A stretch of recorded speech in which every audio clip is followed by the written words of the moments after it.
You know, those of us who are old enough to remember September 11th, 2001, not only remember the attack that was carried out against our country that day, we also remember where we were when we first saw it happening or heard that it was happening.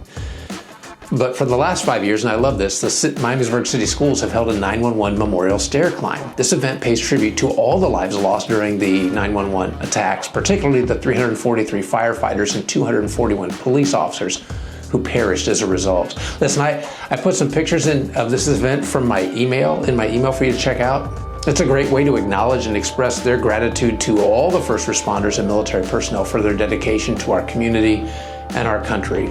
This past Monday, September 8th, officers from the Miamisburg Police Department, firefighters from the Miami Valley Fire District, along with the Miamisburg City Schools, high school students and staff, they took part in the 5th annual Miamisburg High School 911 Memorial Stair Climb.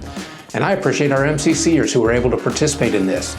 Those participating, just so you know, walked up and down the bleachers at Holland Field to honor the victims. Each attendee received a card representing the victim they were climbing for, and as they exited the stadium, they rang a bell and called out the name of the person they honored. Listen, if you drove by our campus this week, you may have seen that we too remembered with panels bearing the names of those who lost their lives in the attacks. I tell you that because what's true of our country is also true of the church. What we remember and how we determine to remember helps us as we follow Jesus. It's why we participate in communion every Sunday.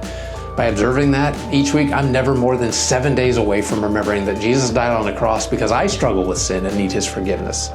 It also reminds me that he calls me his child, so I remember who I am and whose I am. And it's important because the enemy wants us to forget that. This is also why I love our family dedication so much. It reminds us that our greatest goal as parents is that our children will become disciples of Jesus. So on October 4th, we'll have our family dedication. You know, discipling children to love and follow Jesus is a parent's greatest privilege. Moms and dads have the most influential role in growing and shaping their kids' faith. So I hope that you will join us for that night because we want to partner with you on this exciting parenting journey. Now, this event will include a special challenge and encouragement, a letter that you will write to your child or children that they'll receive when they're 18, and being blessed and prayed for in our Sunday morning service. Listen, you can check it out in my email or our Church Center app. Oh, there's something else. I hope you'll enjoy dinner while supporting MCC Missions and the team that's heading to Brazil next February. We have several dates lined up at local restaurants where you can dine and raise money while you do it for this trip. So there are a lot of opportunities. Just check the ones that fit your schedule best. There are dates and restaurants coming up. There'll be flyers available in our lobby. But this next week at Donato's on the 17th, at Marco's on the 18th, and at Rapid Fire on the 23rd. I hope you'll take the opportunity to enjoy dining out and supporting missions.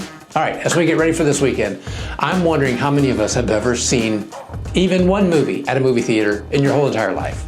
The movie industry is a fairly big deal. The value of the U.S. movie and video production industry, according to IBIS World, is estimated to be around $38.9 billion in 2025. Isn't that crazy? All that, I tell you that because I want you to understand, it's big money. The question is, why do movies make big money? Because people like stories, but there's even something more. Listen, stories aren't just a big deal in the theater, it's a big deal in our faith. The idea for what we're doing for the next 3 weeks comes from the last book of the Bible. It's the book of Revelation. In Revelation 12, there's this cosmic battle going on, and we read that our enemy is defeated. And in verse 11, it tells us how. It says they triumphed over him by the blood of the Lamb and by the word of their testimony. They did not love their lives so much as to shrink from death. Not only is our story important to our faith, I just make the difference in someone else's eternity. And every week I'm going to remind you that your story matters. God is the author of your story, and he never writes boring, worthless stories. Believe it or not, your story has the power to rewrite the ending of someone else's. I hope you will join us for this series. People will be sharing their story. It's going to be great. And whether you join us online or on campus, I'm really looking forward to seeing you.